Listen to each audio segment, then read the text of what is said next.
श्री गणेशाय नमः। नमस्कार दोस्तों, आज मैं आपके लिए गणेश जी की एक सुंदर सी कहानी लेकर आई हूँ।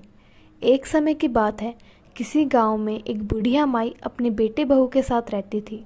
बेटा दूसरे गांव में कमाने के लिए गया हुआ था। पीछे से बुढ़िया माई अपनी बहू के साथ रहती, लेकिन बहू अपनी सास को खाने पीने के लिए कुछ नहीं देती थी। सारा बना खाना खुद खा जाती थी और थोड़ा ज़मीन पर गिरा देती। जब सास भोजन के लिए पूछती तब वह चूहों का नाम लगा देती।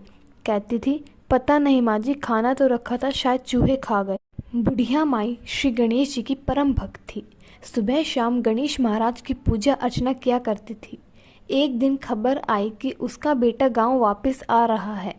यह सुनकर वह बहुत खुश हुई। उधर उसकी पत्नी ने सोचा, सुबह जल्दी उठकर पति के आने से पहले घर का सारा काम कर लूँगी। ऐसा सोचकर वो रात को जल्दी सो गई। दूसरी तरफ गणेश जी ने सोचा, यह हर रोज भोजन स्वयं खा जाती है और मेरे चूहों का झूठा नाम लगा देती है और इस बुढ़िया को भूखा रखती है, इसलिए आज इसे सबक सिखाना ही पड़ेगा। बहू रोज अपना कमरा बंद करके और अपनी साड़ी निकालकर खूंटी पर टांग देती है, फिर सो जाती है। उस दिन भी उसने ऐसा ही किया। उसके सोते ही गणेश जी ने चूहों को आदेश दिया कि इसकी साड़ी को बिल में छुपा दो। फिर चूहों ने ऐसा ही किया, उसकी साड़ी को बिल में छुपा दिया।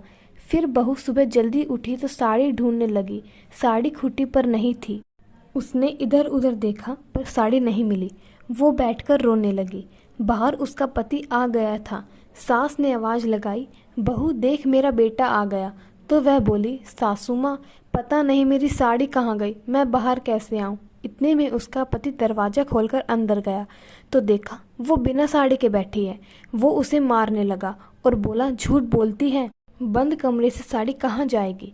तभी उसकी सास कमरे में आई तो उसे चूहों के बिल में साड़ी का पल्लू दिख गया, जिसे देखकर सास बोली, बहू सच कह रही थी, वो रही साड़ी चूहों के बिल में। मैं बहू ने सास के पैर पकड़ लिए और बोली, सासू माँ, मेरी करनी मेरे साथ। मैं हर रोज़ भोजन चुरा कर खाती थी और चूहों का नाम लगा देती थी और इसलिए गणेश जी ने मुझे ये सज़ा दी है। उस दिन से बहू के मन में गणेश जी के प्रति अटूट श्रद्धा भाव उत्पन्न हो गया। वो हर रोज़ गणेश जी की पूजा अर्चना करती और लड्डुओं का भोग लगाने लगी। गणेश जी की कृपा से उनके घर में धन संपत्ति हो गई। बोले गणेश महाराज की